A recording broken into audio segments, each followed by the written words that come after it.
The 2026 FIFA World Cup was set to be the most inclusive tournament ever, with 48 nations competing across the US, Mexico, and Canada. It promised a global celebration, uniting cultures through football in vibrant multicultural host cities. But as the tournament nears, new US travel restrictions threaten this vision.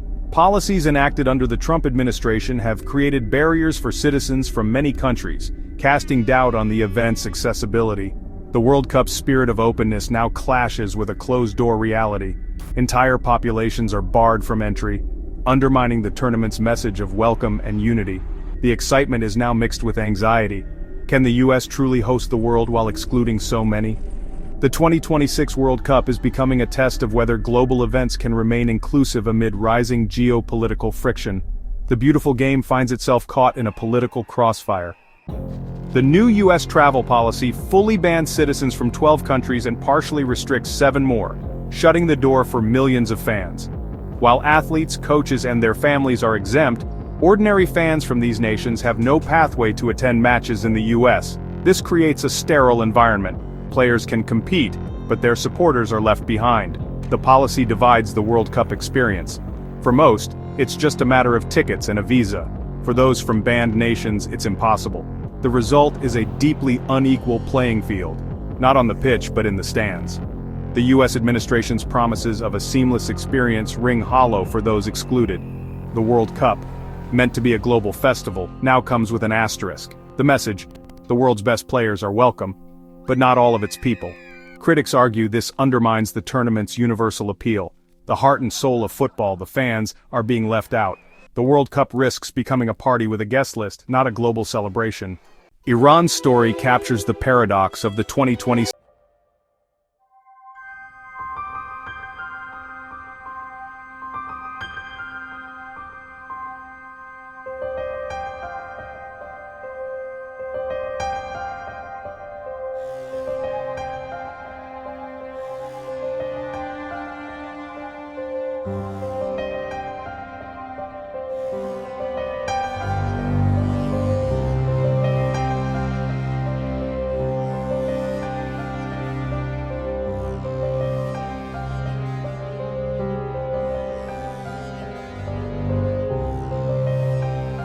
Remains, can the tournament be fair or meaningful if entire nations' supporters are excluded?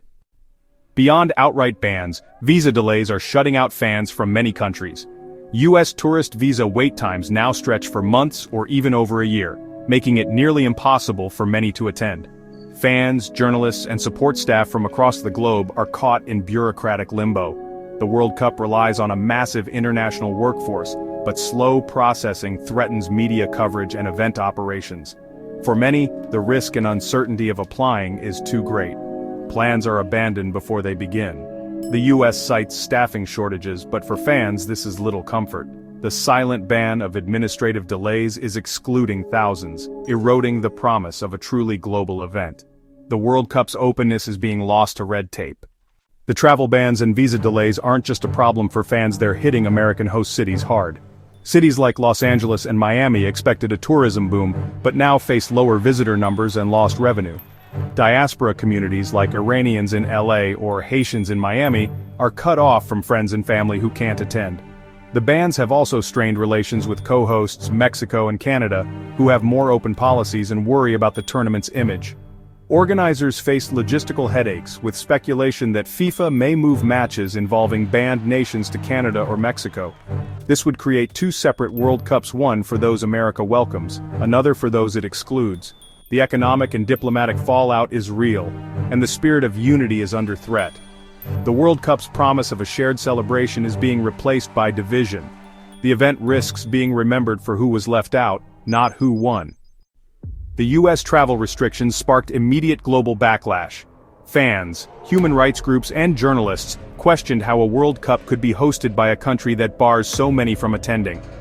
Hashtags demanding FIFA action trended worldwide, with critics saying the bans violate the tournament's inclusive spirit. FIFA's silence, despite its stated commitment to human rights, has drawn sharp criticism. The close relationship between FIFA's president and President Trump has fueled suspicions of complicity. Co-hosts Canada and Mexico, with more open borders, are caught in a diplomatic bind, worried the US policies will tarnish the entire event. The message of continental unity is undermined by one host turning people away. Fan groups from around the world have condemned the bans, insisting the World Cup belongs to everyone, not just those with the right passport. The clash between football's open spirit and America's closed doors is now at the heart of the tournament. The world is watching to see if FIFA will defend its values or let exclusion define the event. The backlash is a reminder the World Cup's magic comes from its people, not just the game. The question remains, can the tournament unite the world if so many are left outside? As 2026 approaches, the World Cup stands at a crossroads, its ideals of unity challenged by harsh realities. FIFA and US leaders promise a welcoming tournament, but their policies tell a different story. The travel bans and visa delays undermine the very purpose of the World Cup, to bring people together across divides. Excluding entire nationalities doesn't just shrink the crowd, it diminishes the soul of the event. FIFA's silence, motivated by profit, has damaged its credibility as a guardian of the game's values. The tournament now faces a profound question. Can it unite the world if so many are deliberately excluded? The shadow of exclusion looms over the celebration, turning a symbol of unity into one of division. The true verdict on this World Cup will be decided not by the final score, but by who was left outside the gates.